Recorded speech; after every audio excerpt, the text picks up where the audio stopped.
We can welcome now Myriam Benraad, who's political scientist and Middle East specialist. Thanks very much for speaking to me here on France 24. So you said in May in an interview that in general the world should be wary about declaring a page turned in Syria, and this flare-up of violence shows just how delicate the situation is.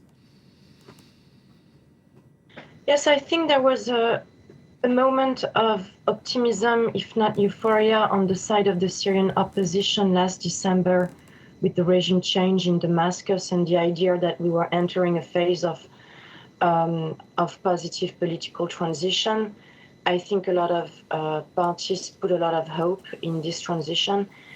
Then came the massacres, if you remember, among the Alawite community, involving so-called government forces, and we're seeing the same pattern with this reawakening of old hatreds, sectarian divisions in the province of Sweida. So I think we should, of course, now take some critical distance from what we may have assumed at the time the regime of Bashar al-Assad fell last December. Yeah, now more than 700 people killed in this violence. We've heard of summary executions. This looks like a resounding failure of the Syrian government to keep the peace. So first of all, there was never really any true pacification of Syria. I think there's a real gap, which I have indeed underlined many times in some interviews. There's a gap between the official discourse of Ahmed al-Shara, what we hear, and this was also the result of his willing to, in a way, sell this so-called transition to the international community with the prospect of lifting the sanctions, and what's really going on the ground. And as you said, we talk about hundreds of victims. We're not talking about small, isolated incidents. So the sad truth is that the civil war in Syria never ended. I think that there was a real disconnection between, again, what we heard from the new regime and what was really going on the ground. And we're now focused on Sweida, but I would like to say that the violence is widespread in Syria, and the revenge killings targeting the Alawites, for example, are still going on. So this is very worrying. And what's to say that the forces backed by the government entering again this weekend into Sweida might do a better job than they did earlier this week? Israel seems to have allowed them to go back in and attempt to keep the peace over the course of this new ceasefire. So first of all, we're not talking about the deployment of armed troops. We're talking about mainly police forces, because Israel has just made it impossible at the moment for Syrian government forces to re-enter Sweida. As you know, there is the extension of this buffer zone that is turning into a wide demilitarized zone, which is the objective of Israel in the south of Syria. So we're really not talking about major deployments. What happened previously was a major blow to the government of al-Shara, as we saw the airstrikes of Israel, followed by the immediate withdrawal of government forces. And there were a lot of losses on the government forces. So this is also something that al-Shara will have to deal with regarding his partisan base.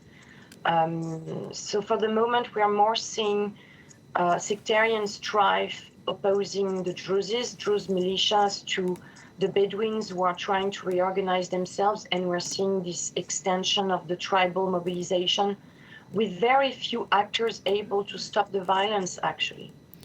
Now, it's been reported that Israel and Syria have been quietly maintaining lines of communication. How could Syria not expect Israel's response on their actions this week?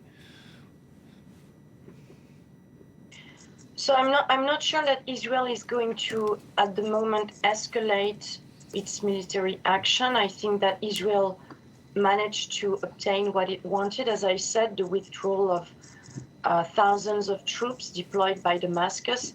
If these troops re-enter, as I said previously, this will only be a limited intervention that will be negotiated with the Israelis. So that's not going to be the same configuration The real question, as I've just underlined, is who is able today to stop the sectarian implosion of Sweida?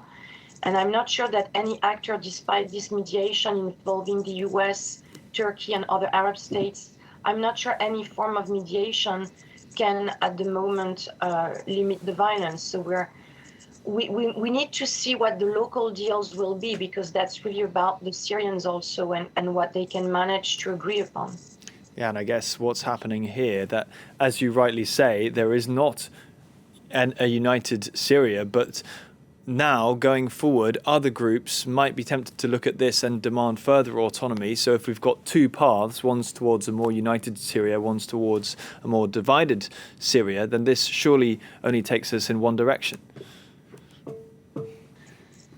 The fact is that since the regime change last December, there's been no clear political calendar. There's no clear process for adopting a new constitution. So there is actually no formula today that would allow the Syrians to even start discussing what the nature of the future Syrian state will be. Will it be a unitary state? Will it be federalism? Will it be autonomous regions? There's actually no discussion, but what just happened in Sweida is weakening the position of al-Shara, obviously, and also aggravating the tensions and the suspicion, for instance, among the Kurds, that this man will be able to pacify the country. It's also not an encouragement, as you can imagine, for a lot of militias and armed groups to disarm, which was like one of the objectives announced by al-Shara to reconstitute a national Syrian army. We're really far from that.